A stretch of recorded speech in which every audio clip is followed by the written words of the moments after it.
내가 나아가리다. 주님 뜻이 아니면 내가 멈춰서리다. 할렐루야, 성도 여러분 반갑습니다. 김 목사와 함께하는 성경 이야기 시간입니다. 오늘은 에스더서를 간략하게 살펴보겠습니다. 에스더서는 성경에서 가장 흥미진진하고 특이한 책 중 하나입니다. 배경은 이스라엘 민족이 바벨론 포로가 된 지 약 100년이 지났을 때쯤입니다. 일부 유대인은 에스라와 느헤미야에 나오듯 예루살렘으로 돌아갔지만 다수는 여전히 페르시아에 남아 있었던 때입니다. 에스더서는 페르시아 제국의 수도 수사에 살고 있었던 유대인 공동체에 관한 이야기입니다. 중심 인물은 모르드게와 그의 조카 에스더라는 두 명의 유대인이고, 페르시아 왕은 술을 좋아하는 어리숙한 사람으로, 페르시아 관료인 하만은 교활한 악당으로 묘사됩니다. 성경에서 이 책의 특이점은 하나님이 한 번도 언급되지 않는다는 것입니다. 성경 이야기에서 하나님이 한 번도 등장하지 않는다는 것이 정말 특이해 보입니다. 그런데 이건 저자의 탁월한 기법입니다. 참고로 저자는 미상입니다. 저자는 독자가 이야기 속에서 하나님의 일하심을 찾도록 초대하고 있습니다. 그리고 그 징표는 이야기 곳곳에서 발견됩니다. 수많은 특별한 우연과 역설적인 반전들을 통해 우리는 무대 뒤에 계신 하나님의 의도를 알게 됩니다. 그럼 한 걸음 더 나아가 보겠습니다. 이 책은 페르시아 왕이 두 번의 성대한 잔치를 총 187일에 걸쳐 베푸는 걸로 시작합니다. 목적은 자신이 얼마나 위대하고 대단한지 과시하려는 것이었습니다. 잔치의 마지막 날, 그는 거나하게 취해서는 자기의 아내인 와스디 왕후에게 앞에 나와서 그 아름다움을 뽐내라고 요구합니다. 그녀가 거절하자 화가 난 왕은 술김에 왕후를 폐위하고 남편이 자기 집을 주관하여야 한다는 우스꽝스러운 조서를 온 페르시아에 공표합니다. 그리고 새로운 왕후를 찾기 위한 미인대회를 엽니다. 정말 유치한 드라마 같습니다. 그런데 바로 여기서 에스더와 모르드게가 등장합니다. 에스더는 자신의 유대인 신분을 숨기고 대회에 나가 우승합니다. 그리고 에스더에게 매료된 왕은 그녀를 페르시아의 새 왕후로 세웁니다. 이후에 더 기막힌 일이 벌어집니다. 우연히 모르드게는 내시 두 명이 왕을 암살하려는 음모를 엿듣게 됩니다. 이 일을 전해들은 에스더는 왕에게 사실을 알리고 모르드게는 왕의 목숨을 구한 공로를 인정받게 됩니다. 시작부터 여기까지 어디에서도 하나님이 언급되지 않지만 모든 일이 섭리대로 진행되는 것 같습니다. 하나님은 무엇을 하시려는 걸까요? 계속 읽어보겠습니다. 다음으로 하만이 등장합니다. 그는 사실 페르시아인이 아니라 아각 사람으로 불리는 고대 가나안 족속의 후손입니다. 이 내용은 사무엘상 15장에 나옵니다. 왕은 하만을 왕국에서 가장 높은 자리에 앉히고 모든 자가 그의 앞에 무릎 꿇도록 명령합니다. 그런데 모르드게가 아각 자손인 하만을 보고 절하기를 거절합니다. 하만은 당연히 분노로 들끓습니다. 그는 모르드게가 유대인임을 알게 되었고 왕을 설득해서 모든 유대인을 진멸하게 하는 끔찍한 조서를 제정하는 데 성공합니다. 그리고 유대인을 진멸할 날짜를 정하려고 주사위를 던지는데 주사위는 히브리어로 부르입니다. 이건 나중에 다시 말씀드리겠습니다. 주사위는 11개월 후인 아달월 13일을 가리키며 그날 모든 유대인이 죽게 되었습니다. 그 후 하만과 왕은 잔치를 열어 이 끔찍한 결정을 기뻐합니다.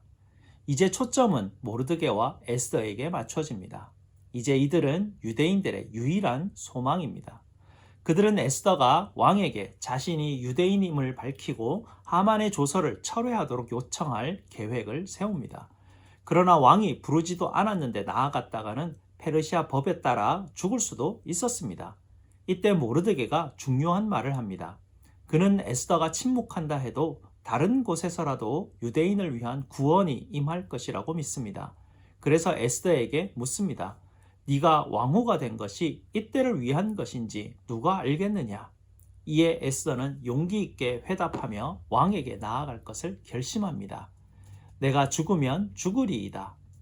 이제부터 우리는 역설적이게도 하만의 악한 계획이 뒤집어지는 것을 보게 됩니다. 에스더는 왕과 하만을 첫 번째 잔치에 초대하고 나서 내일 두 분을 잔치에 다시 초대해서 특별한 요구를 하고 싶다고 말합니다. 만취한 채로 잔치를 떠난 하만은 길에서 모르드게를 보고 화가 머리 끝까지 치밀어서 내일 아침에 모르드게를 매달도록 높은 장대를 세우라고 명령합니다. 모르드게와 유대인에게 최악의 상황같이 보였습니다. 그러나 한순간에 이야기가 전환됩니다. 마침 그날 밤 왕은 잠이 오지 않아서 침상에서 궁중실록을 읽게 합니다. 그런데 마침 전에 모르드게가 자신의 목숨을 구했던 그 사건을 듣게 됩니다. 완전히 잊고 있었습니다. 다음날 아침 하만이 모르드게의 처형을 요청하러 들어오자 바로 그때 왕은 하만에게 자신의 목숨을 구한 모르드게를 공개적으로 치하할 것을 명령합니다. 하만은 모르드게를 왕의 말에 태운 채 성안 거리를 다니며 모두에게 그를 칭송하라고 해야 합니다. 바로 이 순간이 이 책 전체의 전환점입니다. 이제 하만은 몰락하고 모르드게는 부상하기 시작합니다. 어떻게 되는지 계속 보겠습니다. 에스더의 두 번째 잔칫날이 되었습니다. 왕과 하만이 도착하자 에스더는 먼저 자신이 유대인임을 밝힙니다. 둘째로 하만이 왕을 구한 모르드게와 에스더 자신 그리고 모든 유대인을 말살하려는 조서를 제정했음을 알립니다. 술을 거나하게 취한 왕은 이 이야기를 듣자 다시 한 번 더 분노가 극에 달해서 모르드게를 매달기 위한 장대에 하만을 처형하라고 명령하기에 이르릅니다. 하만에게는 참으로 역설적이게도 끔찍한 결말입니다. 그러나 하만을 처형한다고 유대인 말살 조서가 없어지는 것이 아니었습니다. 에스더와 모르드게는 조서를 되돌릴 계획을 세우려다가 왕이 한 번 공표한 조서는 철회할 수 없다는 걸 알게 됩니다. 그래서 대신 왕이 모르드게로 하여금 새로운 조서를 제정하게 합니다. 모든 유대인이 말살될 뻔한 아달월 13일에 이제는 유대인이 자신을 방어하고 그들을 해하려는 자들을 죽이라는 조서가 내려집니다. 모르드게와 에스더를 비롯한 유대인들은 잔치를 열고 이 새로운 조서를 기뻐합니다. 또 모르드게는 왕의 최측근으로 높아집니다. 마침내 그날이 왔지만 유대인들은 대적들을 무찌르고 승리를 누립니다. 먼저 그들은 하만의 가족을 처형하고 함께 음모를 꾸민 페르시아 관료들도 처형합니다. 다음 날에는 왕국 전역에서 유대인을 해하려 음모했던 사람들을 죽일 수 있는 허락을 받습니다. 이 사건은 말살당할 위기에서 구출된 유대인들에게 기쁨의 축제가 됩니다. 그 후 이야기는 에스더와 모르드게가 어떻게 이틀간의 불임절 축제를 제정하고 유대인이 멸망에서 구원된 날을 기념하게 했는지 보여줍니다. 이 날의 이름은 하만이 던진 주사위에서 유래되었습니다. 초반부에 히브리어로 주사위가 부르임이라고 했던 것이 기억나십니까? 이 책은 모르드게가 페르시아 왕국의 2인자 자리에 앉게 되는 짧은 이야기로 마무리가 됩니다. 여기서 우리는 모르드게의 위대함과 포로되었던 유대인들의 형통함을 보게 됩니다. 이제 한 발짝 물러서서 전체 이야기의 구성을 살펴보겠습니다. 이야기는 반전의 순간들로 가득 차 있는데 책 전체에 걸쳐 구체적인 반전들이 구조적으로 배치된 것을 알 수 있습니다.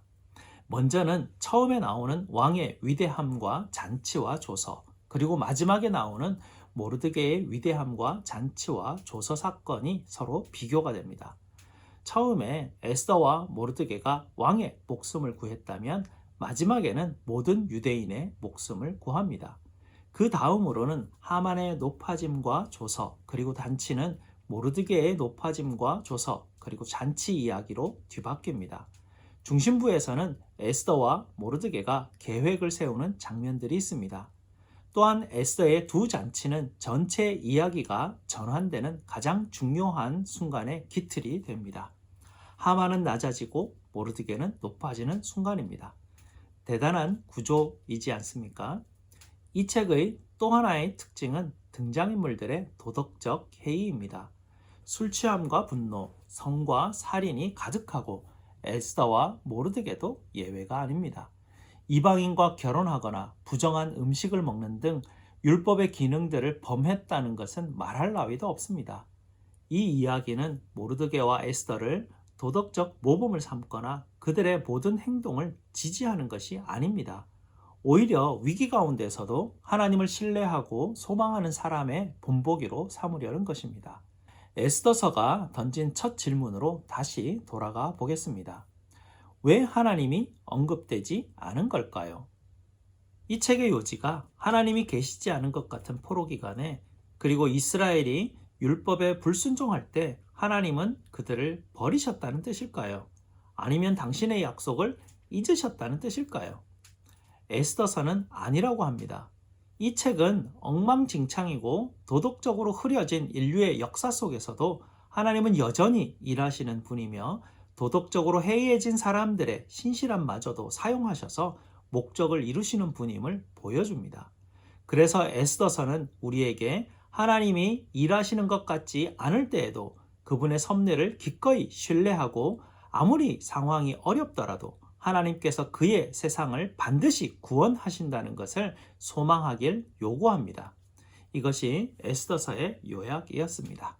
감사합니다. 다음 주에 뵙겠습니다.